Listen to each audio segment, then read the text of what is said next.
dia, meus irmãos. Como hoje é um dia que o nosso país vai sofrer uma grande tragédia, que é essa passeata gay, o tema que eu quero compartilhar com os irmãos é sobre pecado e qual é a nossa atitude para com ele. Então, meus queridos, vamos abrir as nossas Bíblias no livro de Crônicas, no capítulo 21.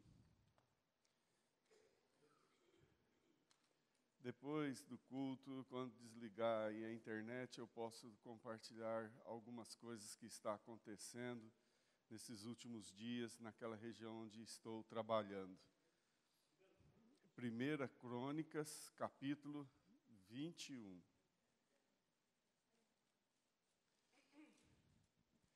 Antes de ler o texto, deixa eu só, como introdução, falar algumas coisas.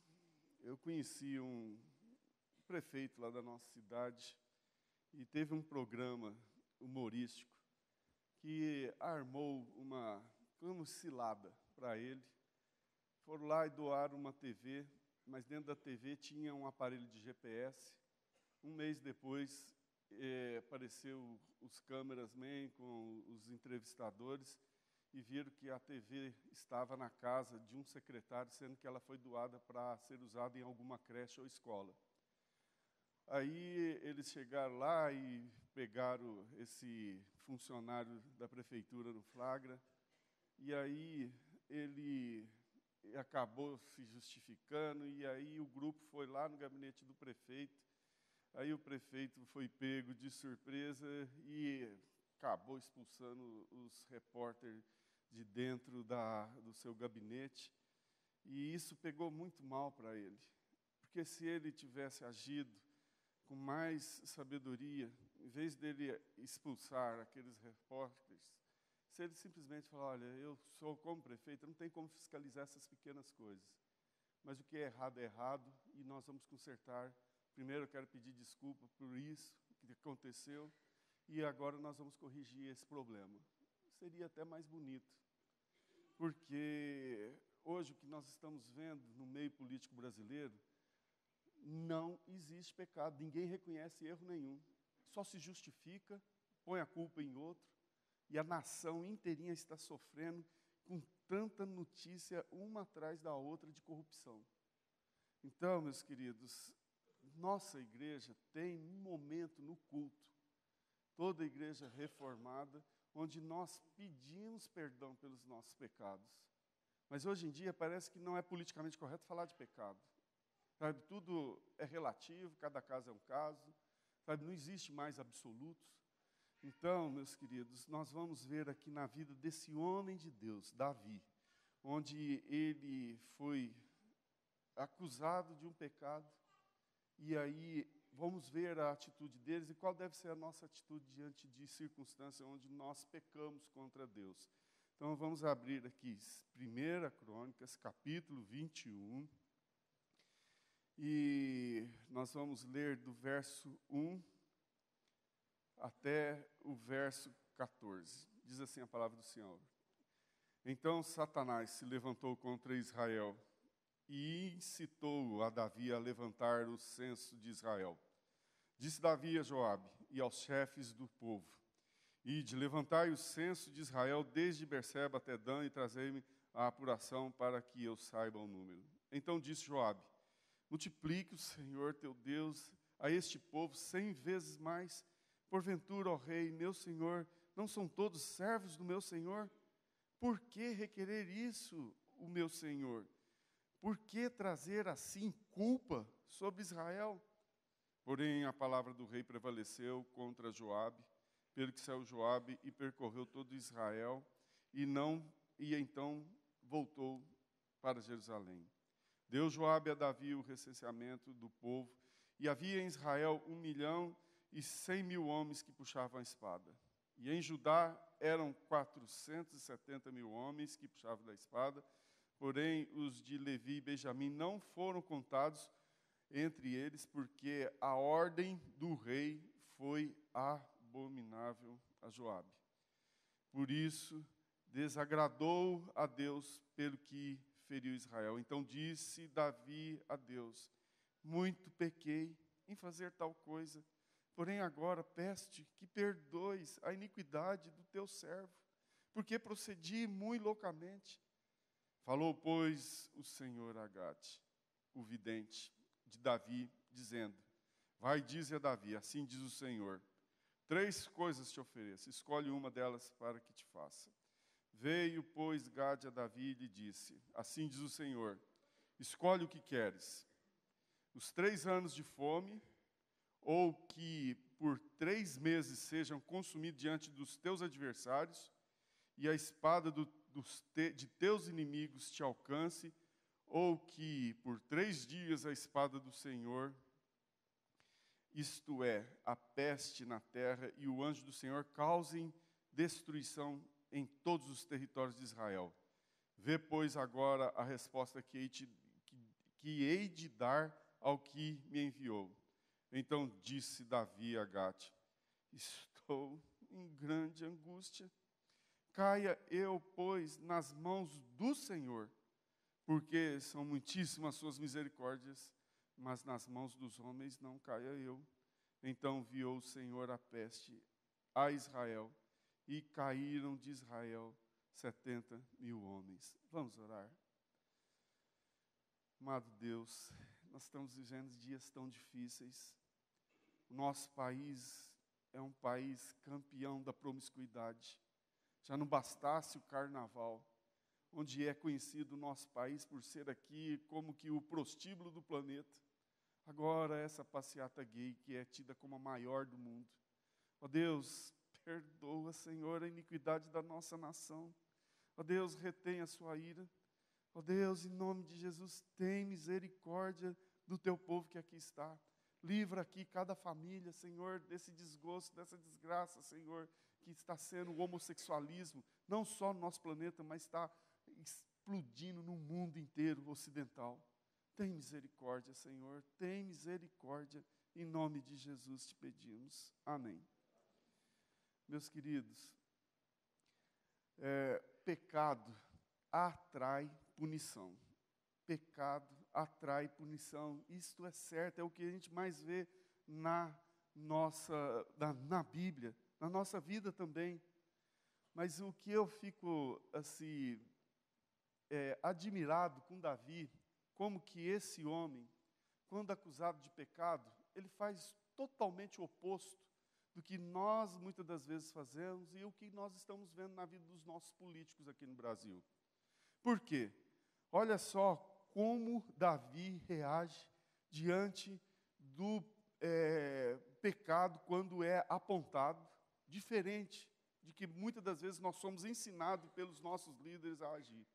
Então, vamos ver por que que Deus se agradava da vida de Davi e por que que Davi, apesar de ter pecado tanto, ele é tido como um homem que andou segundo o coração do nosso Deus, que agradou o nosso Deus. Primeira característica que a gente vê na vida de Davi, quando ele era acusado de pecado, ele ficava humilhado, diferente de uns que ficam com raiva e quer revidar. Sabe, e eu vou dizer para vocês, Jesus não é um Deus irado, vingativo. Sabe, vocês lembram daquela parte onde uma mulher chega, quebrada, humilhada, pronta para ser apedrejada, e ele, entre aspas, protege ela, porque ela já estava ali quebrada, humilhada na frente daqueles homens que queriam apedrejá-la. Mas ele pergunta: quem não tem pecado, atira a primeira pedra. Ele não tinha pecado, ele podia atirar a pedra, e ele não fez isso. Depois ele fala para a mulher: vá e não peques mais, para que não te suceda coisa pior. Então, Davi não era um homem orgulhoso, arrogante, um homem que, sabe, quando era acusado, ele partiu com ira, com raiva, e ia para dar o troco. Não, nada disso. Davi era um homem humilde, manso, apesar de ser o homem, o maior herói da história de Israel. Sabe, um homem que marcou a história de Israel. Segundo, por que Davi agradava o coração de Deus? Ele reconhecia o seu pecado, é meu. E ele não se justificava. Quando pessoas pecam contra você, contra mim, contra nós, às vezes eles vêm mais se justificando. Falam, olha, eu fiz essas coisas erradas, mas sabe por quê? Eu estava aquele dia nervoso, cansado. Aí ele não está pedindo perdão, está se justificando. Então, quando você chega na presença de Deus, sabe, e fala assim, olha, Deus, eu pequei, porque dá licença também, né? Essas mulheradas hoje em dia, aqui no nosso país, afinal de contas, eu sou homem. Sabe, Davi, ele não culpava ninguém. Sabe, ele assumia e não justificava. Olha, eu estava passeando, mas aquela mulher, dá licença, fica tomando banho ali na sacada para todo mundo ficar vendo ela. Não, ele não justificou, não acusou ela. Sabe, Saul, ele culpa Samuel, o atraso dele, para ele fazer sacrifício e atrair a ira de Deus sobre ele. Ele não reconhece seus pecados. Ele coloca a culpa em Samuel. Você é assim, meu querido? Se for, muda rápido, muda de vida. Sabe, a Bíblia fala, se confessarmos os nossos pecados, os nossos, não dos outros. Ele é fiel e justo para nos purificar de toda a imundícia. Terceira característica que a gente vê na vida de Davi, quando ele é acusado de pecado. E por que que ele era um homem segundo o coração de Deus? Ele fazia restituição, assim como possível. Diferente de remorso. Como assim? Tem gente que vai pagar pelos seus pecados. Olha Judas. Judas não se arrependeu do que fez. Ele falou, não, eu vou pagar pelo que eu fiz. Eu vou me matar. Então, meus queridos, Davi sabia que a vida dele não resolvia nada se ele se matasse, sabe, para pedir e atrair o perdão de Deus. Ele não sentia remorso, ele não negociava com Deus. Davi simplesmente pedia perdão e aguardava pela misericórdia de Deus. Sabe, o hinduísmo, eu já vi várias vezes homens se batendo. Uma vez eu estava indo para Nova Delhi, passei por uma procissão, começou com criancinhas de 6, 7 anos, até o último mais velho, aquela fila de uns 100 homens, mais ou menos. E aí, na hora que eu olhei para trás, assim, todos eles sangrando, usando aquelas fralda branca, eles se autopunindo pelos seus pecados. Isso não agrada a Deus. E quarta característica que a gente vê na vida de Davi, que ele nos ensina em como agir diante do pecado. Ele assumia a culpa, ele não acusava os outros. Vocês lembram de Adão? O que Adão fez quando Deus fala para ele, por que você me desobedeceu? Sabe, olha só, o paraíso era maior do que o estado de São Paulo. Vocês imaginam que tinha que ter uma árvore lá perto de Bauru, sabe, só aquela árvore que não podia comer o fruto. Você podia comer fruto de qualquer lugar, mas ele ficou ali rondando aquela árvore, os dois, o casal, e acabaram caindo pecando. E aí o que ele faz? Essa mulher. Não, Davi não fazia isso. Ele falou, olha, é por causa do meu pecado. Ele não culpava os outros. Quem se justifica de um erro, não está pedindo perdão, não assumiu o erro. Davi, quando acusado por Natã, não acusou Betseba de ser imoral. Sabe, não se justificou. Ele falou assim, eu pequei contra ti. Ele bem que podia falar, ó Deus, afinal de contas eu sou homem, não sou gay. Podia falar qualquer coisa disso. Não, ele assumia a culpa. Quinta característica, sabe, ele não se fazia de vítima, ele não se desculpava. Vocês lembram de Acabe? Sabe, o marido de Jezabel? Ele, para justificar o seu pecado, ele se faz de vítima. Ai, eu estou aqui deprimido por causa da vinha lá, daquele homem que não quer me vender. E a mulher pega e toma a iniciativa de matar, sabe, aquele pobre agricultor. Sexta característica que eu vejo na vida de Davi quando ele era acusado de pecado. Ele não atribuía a culpa aos outros e não partia para a vingança. Por exemplo, vocês lembram o caso de Diná? Diná é violentada, filha de Jacó. Aí os irmãos pegam e rangem os dentes, parte para a vingança, mata uma tribo inteirinha de um povo, e aí acaba ele sendo odiado por todos os vizinhos. Então, eles falaram, não, nós fizemos isso porque eles fizeram aquilo. Então, eles partiram para a vingança. De jeito nenhum, nunca faça isso. Quando você pecar, o pecado é seu. Não adianta colocar a culpa nos outros. Davi, sexta característica, por que ele era um homem de segundo o coração de Deus? Ele não atribuía pecado nos outros. Ele pedia purificação da sua iniquidade. Ele orava. Diferente de tanta gente que, quando é acusado de pecado, ora. Que ora? Coisa nenhuma. Ele falou, isso é hora de orar. Deus está longe de mim, Ele não me ouve. Então, eu estou sozinho nessa circunstância. Então, não vou orar. Sabe? E a palavra de Deus recomenda. Se nós confessarmos os nossos pecados, Ele é fiel e justo para nos purificar de toda injustiça. Sabe? E eu vejo até na vida de Daniel, um homem irrepreensível, mas quando ele chegava na presença de Deus, ele pedia pecado pela nação. Porque muitas das vezes, meus queridos, Deus não julga individualmente. Com muita frequência a gente vê na palavra de Deus, Deus julgando coletivamente. Sabe, estava ali Daniel, mas ele foi castrado, virou eunuco, foi para a Babilônia, sofrer num país, servir a 3 reis, colhendo por causa do pecado dos seus pais. Muitas das vezes o pecado é coletivo e Deus também nos pune, mesmo nós estando aqui no Brasil, nós vamos sofrer por causa do pecado dos outros. Sabe? E oitava atitude de Davi, sabe, que a gente vê em relação ao pecado, porque ele agradava a Deus. Ele não recidivava, ele não continuava em pecado, sabe, e pecando, ele não continuava na prática do pecado. Davi, quando foi acusado desse pecado aqui do censo, ele não repetiu no ano seguinte o censo. Sabe, ele foi acusado de adulterar contra Betseba, ele não recidivou nesse pecado. Então, quando há um arrependimento profundo, sabe, aquela tristeza no fundo da alma, sabe, não vai haver recidiva. Porque quando há recidiva, será que houve realmente um verdadeiro arrependimento? Então, se você quer ter uma vida bem-sucedida, sabe, abandona, pecou, se arrependeu, bebi, estou embriagado, chega, para, acabou, nunca mais, para com isso. Sabe, quantas pessoas que a gente atende com câncer na boca, porque, pequei, fumei, mas não para, não continua recidivando.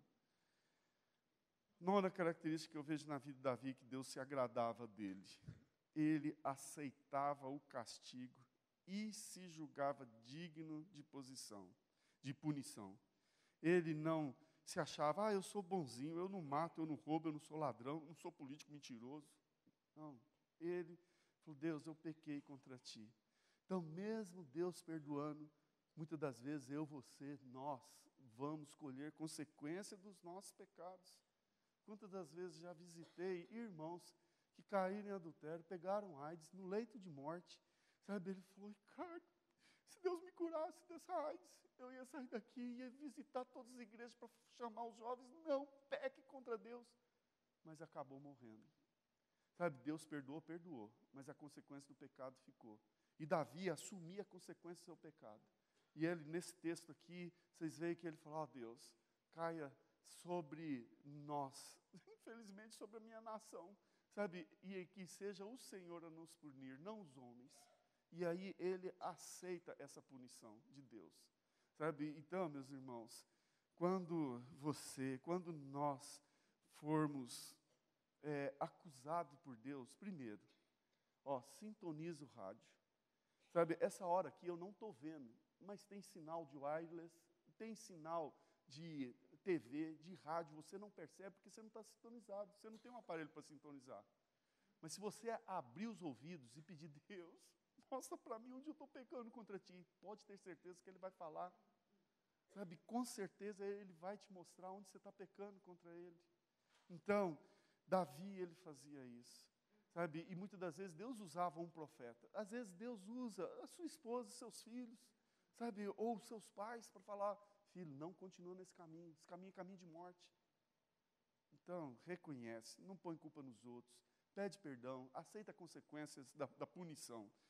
E 10º, Davi cria principalmente na misericórdia de Deus, que Deus é amor. Sabe, totalmente diferente do Islã. Deus não é amor. Para começar, Alá não é Deus. Alá é Satanás purinho. Sabe, todas as características de Satanás estão no Alá. O Deus da Bíblia não é o mesmo Deus do Alcorão. Sabe, e ele é um Deus punitivo, vingativo, promete e não cumpre. Sabe, é todas as características de Satanás. No entanto, nosso Deus é misericordioso, é paciente. Se vocês verem a sequência dessa história, quando o anjo está matando muita gente, Davi, Deus, para! E Deus para, não cumpre tudo o que aquele povo merecia. Então, creia na misericórdia de Deus. No livro de Malaquias, ele começa a primeira fase do último livro do Velho Testamento. Ele fala, com certeza, Deus é bom para com Israel. Sabe? E aí ele vai falando. O povo retruca. Sério? O senhor é bom mesmo? O senhor é Deus de amor? Porque nós não estamos vendo isso. Sabe? E aí Deus fica debatendo, porque o povo desconfia do amor de Deus, e por causa disso, eles praticam tudo quanto é tipo de pecado que está ali no livro de Malaquias. Porque eles não acreditavam que Deus os amava, de verdade. Então, meu querido, sabe que Deus já demonstrou o seu amor, primeiro, escrevendo no meu livro, o seu nome no livro da vida, antes da fundação do mundo. Escreveu os nossos nomes, sabe, antes de nós nascermos. Ele já mandou Jesus, você foi salvo no dia que Jesus morreu na cruz por causa do teu pecado, por causa do meu pecado. Quer maior prova de amor que isso? Um justo morrer por nós pecadores? Então, nunca desconfie do amor de Deus, mesmo que você tenha que colher consequências do seu pecado. Davi, ele cria na misericórdia do Altíssimo. No verso 13 diz assim, então disse Davi a Gade, estou em grande angústia, caia eu, pois, nas mãos do Senhor, porque são muitíssimas as suas misericórdias, mas nas mãos dos homens não caia eu. Deixa eu só dar outra dica.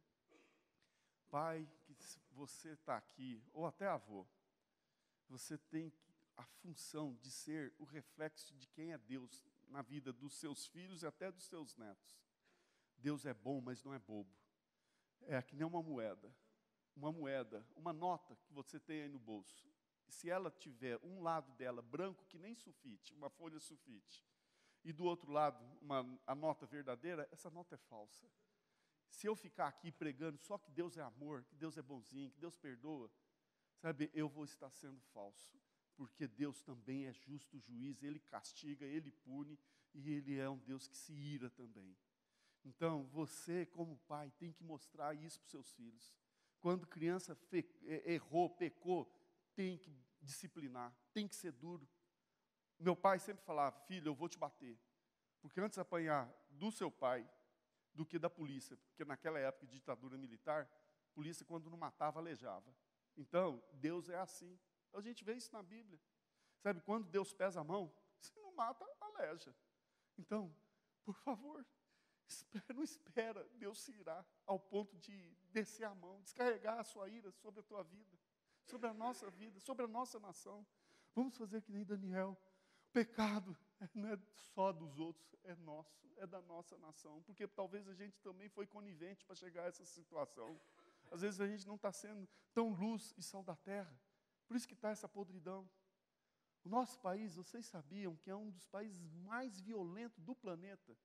O Afeganistão, que esteve em guerra 13 anos, morreram 60 mil afegãos e durante a guerra com a OTAN, e morreu 3 mil soldados da OTAN.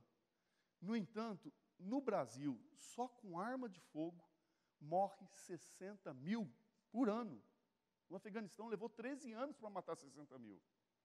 Então, meus queridos, nosso país está mergulhado em pecado, da promiscuidade, da violência, sabe, do relativismo, da falta do temor de Deus.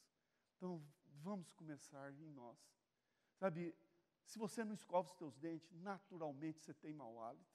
Sabe, se você não toma banho, você fica fedendo. A sua alma também cheira mal. Ela está podre. Eu sou o dentista da boca, mas Jesus é o dentista da alma. Então é melhor você ir chegar nele e pedir: Senhor, me limpa, me lava, me cura, me perdoa. Pede para Ele te mostrar onde você tem pecado. Sabe, para que você não venha atrair sobre ti a punição e o castigo, como aconteceu aqui novamente na vida de Davi. Davi teve a sua família destruída por causa dos seus pecados. Então não espere isso acontecer no seu lar, não.